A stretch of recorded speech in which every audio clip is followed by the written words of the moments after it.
In kinematics, the equations of motion, or the kinematic equations, are extraordinarily useful. And you've already been introduced to two of them. You already learned from the definition of acceleration that v is v naught plus at. And we already learned that under the condition of constant acceleration, that the average velocity is v plus v naught over 2. Those are two pretty useful equations. But let's add to that. Let's add a third equation. X is v naught t plus a half a t squared, and v squared is v naught squared plus 2ax. Of course, we already know where these equations come from, so let's talk a little bit more about the third equation. This one happens to be the quadratic, and it's going to be kind of useful to us. If you remember in the last video, when we were introduced to velocity time graphs, if we take a situation on a VT graph where an object's initial velocity is not zero, and it accelerates uniformly to some final velocity v in some period of elapsed time, delta t or just t, then if we remember the area under the curve, or in this case line, of a VT graph is the displacement of the object, this area is rather easy to figure out. We know that we can chop this into a rectangle and a triangle, and then the total area, of course, is going to be area 1 plus area 2. Area 1 is simple enough. It looks like it's horizontally a distance of t and vertically a distance of v naught. So that looks like v naught times t, length times width, will give us the area of that rectangle. Now, the top section is a triangle, and so our area is 1/2 base height. Well, the base in this case is t, and the height looks like v minus v naught, also called delta v. So the total area, and therefore the displacement, is area 1, which is v naught t, plus area 2, which is, 1/2 t delta v. Now, if I manipulate this equation just a little bit, we'll start to see our third equation of motion. That delta v, that's v minus v naught. So x is v naught t plus 1/2 t v minus v naught. Delta v, final velocity minus initial velocity.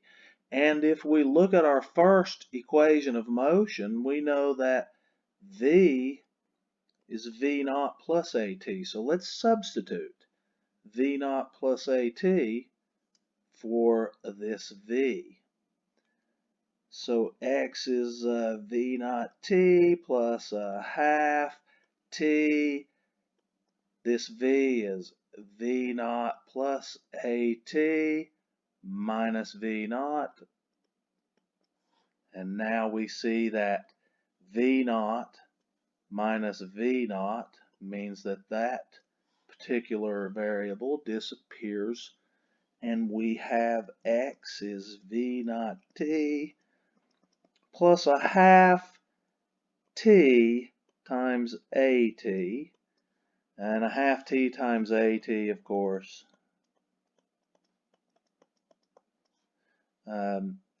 is at squared.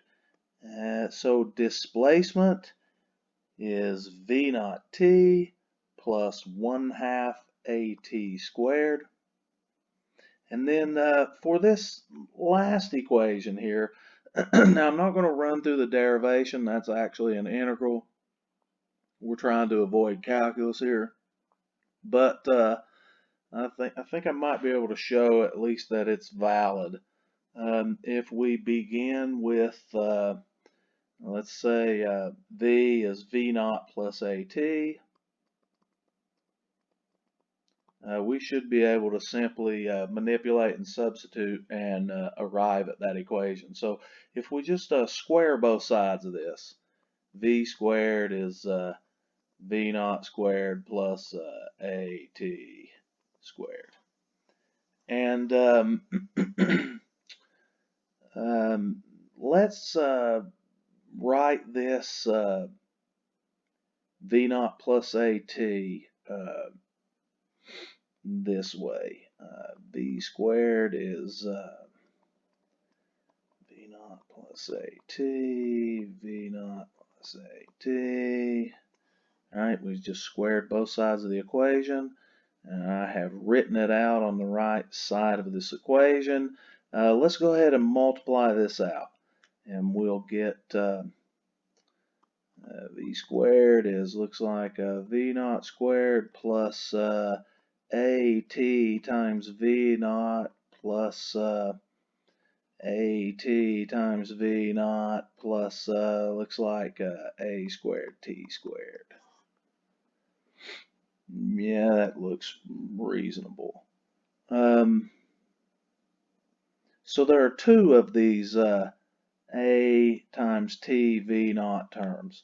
So to make our life a little simpler, squared plus 2 AT V naught plus A squared T squared. Okay, I think that if I just take this term in parentheses and let's factor the 2a and see if we get 2a.